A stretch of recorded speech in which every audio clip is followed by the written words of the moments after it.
السلام علیکم ورحمۃ اللہ وبرکاتہ۔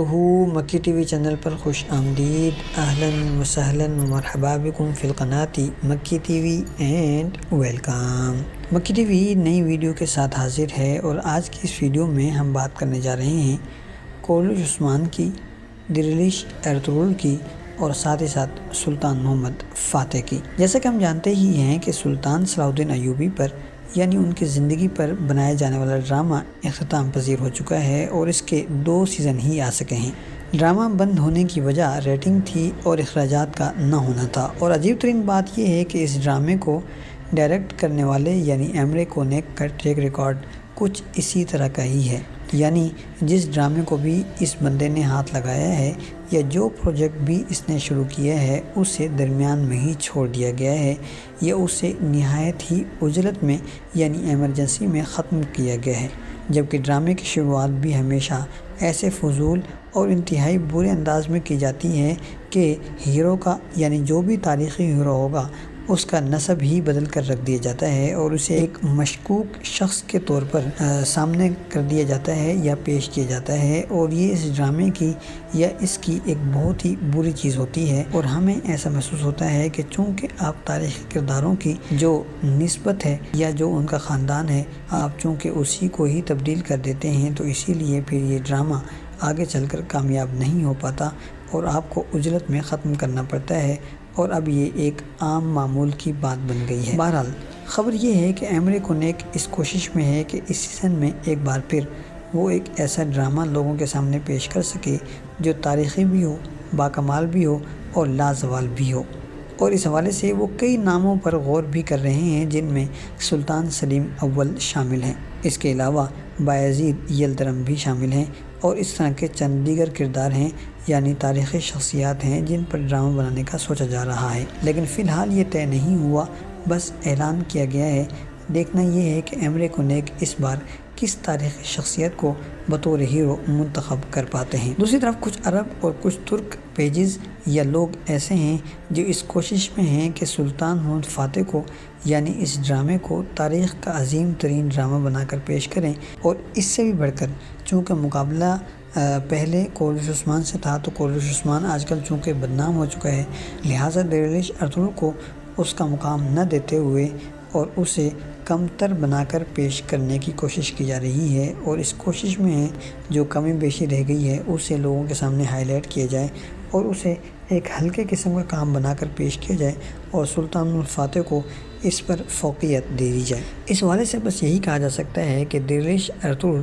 بارش کا وہ پہلا قطرہ تھا، یا پھر یہ کہ آندھیوں کی زد پر روشن کیا جانے والا وہ پہلا چراغ تھا جو بالکل مختلف اور الگ تھا یعنی منفرد تھا۔ اس دوڑتی بھاگتی زندگی سے اور ننگی اور کم لباس والی دنیا سے ہٹ کر ایک مکمل اور بھرپور لباس میں چیز لوگوں کے سامنے، ناظرین کے سامنے پیش کی گئی تھی، اور اس میں جو واقعات تھے وہ سسپینسفل تو تھے ہی، لیکن ان کی رفتار آج کی دنیا کے واقعات سے کافی ہلکی اور سلو تھی، اور ماضی میں ہونے والے واقعات کو بنیاد بنایا گیا تھا تو وہ لوگوں کو بہت پسند آیا، اور وہ پہلا ڈرامہ بنا جو لوگوں کو اسلامی یعنی اسلام کے قریب ترین کرنے والے ڈراموں کی بنیاد بنا اور سبب بنا، اور پھر اس کے بعد ایک ڈرامہ بنتا چلا گیا ہے، یعنی بارش کے ایک کے بعد ایک قطرے گرتے چلے گئے ہیں۔ مثال کے طور پر درویش ارطغرل کے فوراً بعد ہی سلطان عبدالحمید خان کی زندگی پر ڈرامہ بنایا گیا پایۂ تخت کے نام سے، اور اس کے بعد سلطان محمد فاتح کی زندگی پر 2016 میں ایک ڈرامہ شروع کیا گیا، مگر وہ ڈرامہ بھی باقی ڈراموں کی طرح فضول اور عریانی پر مشتمل تھا، تو اسی وجہ سے وہ 6 قسطیں ہی چل سکا اور پھر وہ فلاپ ہو گیا اور اسے لوگوں نے توجہ نہیں دی اور پھر وہ بند کرنا پڑ گیا۔ اس کے بعد کافی سارے ڈرامے آئے، مثال کے طور پر قوت العمارہ آیا، اور پھر اس کے بعد الپرسنان آیا، اور اس کے بعد ایک ڈرامے آتے چلے گئے ہیں، اور اب آخر میں آ کر سلطان صلاح الدین ایوبی نامی پروگرام پیش کیا گیا، اور پھر اس سے پہلے ساتھ ہی ساتھ سلطان محمد فاتح بھی چل رہا ہے۔ تو یہ وہ ڈرامے ہیں جنہیں بنانے کے لیے ایک جگرا چاہیے تھا، کیونکہ عام طور پر ڈرامے وہ کامیاب ہوتے تھے جن میں عریانی اور فحاشی والے لباس ہوتے تھے، یعنی خواتین کم لباس میں نظر آتی تھیں تو انہیں بڑے شوق اور ذوق سے دیکھا جاتا تھا اور ان کی ریٹنگ بھی اچھی آتی تھی۔ لیکن اس ماحول میں ایک ایسا پروگرام پیش کرنا جس میں خواتین نے مکمل لباس پہنا ہوا ہو اور وہ عام حالات سے بھی ہٹ کر ہوں اور پھر اس میں جہاد کی باتیں ہوں، دین کی باتیں ہوں، شیخ ہوں، نماز ہو، روزہ ہو، وغیرہ وغیرہ، شہادت ہو اور اس طرح کی دیگر چیزیں ہوں، تو ان کو دنیا کے سامنے پیش کرنا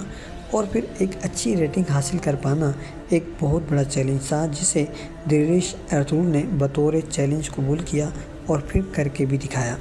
اور یوں وہ بارش کا پہلا قطرہ بھی بنا اور آندھیوں کے رخ پر جلائے جانے والا، روشن کیے جانے والا پہلا چراغ بھی بنا۔ اور اس کا نتیجہ یہ ہے کہ اب اس کے بعد ایک تواتر سے ڈرامے چلے آ رہے ہیں اور آتے ہی چلے جا رہے ہیں، اور آنے والے سیزن میں مزید بھی آنے والے ہیں۔ ان سب چیزوں کے بعد اگر دیکھنے والوں کو یا پھر لوگوں کو یہ لگتا ہے کہ سلطان الفاتح درویش ارطغرل سے بھی بہتر ہے، تو ہمارا خیال یہ ہے کہ یہ ایک خواہ مخواہ کی ضد ہے، اور سلطان الفاتح کو آپ درویش ارطغرل سے بھی اوپر رکھتے ہیں تو یہ آپ کی ذاتی چوائس تو ہو سکتی ہے، لیکن اگر ڈرامے کے لحاظ سے دیکھا جائے اور اس نوعیت کے کام کی نظر سے اگر دیکھا جائے تو درویش ارطغرل سب سے اوپر ہے، بادشاہ ہے، یعنی کنگ ہے، اور اس سے بہتر کچھ نہیں ہو سکتا۔ اور سب سے بڑھ کر یہ کہ درویش ارطغرل سے بھی بڑھ کر بات یہ ہے کہ اس کا کریڈٹ محمد بزدار کو جاتا ہے، جس نے اپنے ذہن میں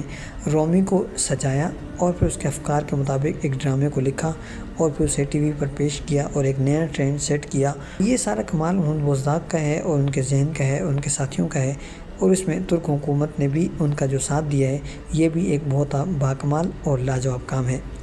اور اسی بات سے ہمیں یہ بات سمجھ میں آ جاتی ہے کہ اگر حکومت یہ چاہے کہ معاشرے میں پھیلی بے حیائی کو اور برے کاموں کو روکا جائے، تو حکومتی سطح پر یہ کام بڑی ہی آسانی اور بہت ہی بہترین طریقے سے ہو سکتا ہے، ممکن ہے۔ لیکن اگر حکومت کی ترجیح کچھ اور ہو اور اس کی نظر میں اس طرف نہ جاتی ہو، تو پھر یہ چیز پھیلتی ہی چلی جائے گی۔ اور یہی وجہ ہے کہ ہمارے ملک پاکستان میں جو اس وقت ڈرامے بنائے جا رہے ہیں، یا ہمارے ملک پاکستان کے لوگوں نے، یعنی شوبز انڈسٹری کے لوگوں نے جو لباس پہننے شروع کیے ہیں اور جس طرح کا ان کا رہن سہن ہے، اس سے کسی بھی طور پر یہ محسوس نہیں ہوتا کہ یہ کسی اسلامی ملک سے تعلق رکھنے والے لوگ ہیں، بلکہ ایسا محسوس ہوتا ہے کہ یہ مغربی ممالک سے تعلق رکھنے والے، بلکہ ان سے بھی بڑھ کر ہیں۔ بہرحال چونکہ سوشل میڈیا پر اس طرح کی چیزیں چل رہی تھیں، تو ہم نے مناسب سمجھا کہ آپ کے سامنے اس موضوع پر ایک ویڈیو بنا دی جائے۔ اور اب جہاں تک بات ہے تازہ خبروں کی، تو اس حوالے سے بھی بات کر لیتے ہیں۔ تازہ خبر یہ ہے کہ سلطان الفاتح کے حوالے سے، جیسا کہ ہم نے آپ کو یہ خبر دی تھی کہ بہار خاتون کو ڈرامے سے الگ کر دیا گیا ہے، اور ساتھ ہی ساتھ بایزید کا کردار نبھانے والے چھوٹے بچے کو بھی ڈرامے سے الگ کر دیا گیا ہے۔ اور ہم نے یہ بھی بتایا تھا کہ سیزن 3 کے شروع میں وقت کا کچھ گیپ بھی ہوگا، یعنی یہ گیپ چند مہینوں یا چند سالوں پر بھی مشتمل ہو سکتا ہے۔ اور ہم نے آپ کے سامنے اس بات کا ذکر بھی کیا تھا کہ یہ تو بہار خاتون اور بایزید کو ڈرامے سے ہی بالکل الگ کر دیا گیا ہے، یا پھر دوسری صورت یہ ہے کہ چونکہ وقت کا ایک گیپ آنے جا رہا ہے، تو اب سب کی عمر بڑھ گئی ہوگی، تو اس لیے اب ان کی جگہ نئے لوگ لائے جائیں گے۔ تو ہمارا دوسرا اندازہ درست ثابت ہوا ہے، جس کے مطابق اب آنے والے سیزن میں وقت کا ایک گیپ تو ہوگا، اور ساتھ ہی ساتھ بہار خاتون کے کردار کے لیے ایک نئی عورت کو بھی شامل کر دیا جائے گا، اور ساتھ ہی ساتھ بایزید کے لیے بھی ایک نیا لڑکا سامنے لایا جائے گا۔ مگر بایزید کے کردار کے لیے کون ہوگا، یہ بات اب تک طے نہیں ہوئی، لیکن بہار خاتون کے لیے کون آئے گا، یہ بات سامنے آ گئی ہے، اور ایک خاتون کا انتخاب کر لیا گیا ہے۔ ان خاتون کا نام ہے سعادت ایشیل اکسوے، اور اب یہ سیزن 3 میں بہار خاتون کا کردار ادا کرتی ہوئی نظر آئیں گی۔ اور یہ خاتون کوئی عام خاتون نہیں ہے، بلکہ بہت مشہور خاتون ہے، ترکی میں ان کا بہت نام ہے، اور ماضی میں بھی انہوں نے کافی سارے پروجیکٹس میں حصہ لیا ہے، اور امید ہے کہ اب اس ڈرامے کو پر لگیں گے، اس کی ریٹنگ بھی اچھی آئے گی اور یہ بہتر سے بہترین ہوگا۔ آج کے لیے اتنا ہی، ملتے ہیں بہت جلد ایک نئی ویڈیو کے ساتھ۔ السلام علیکم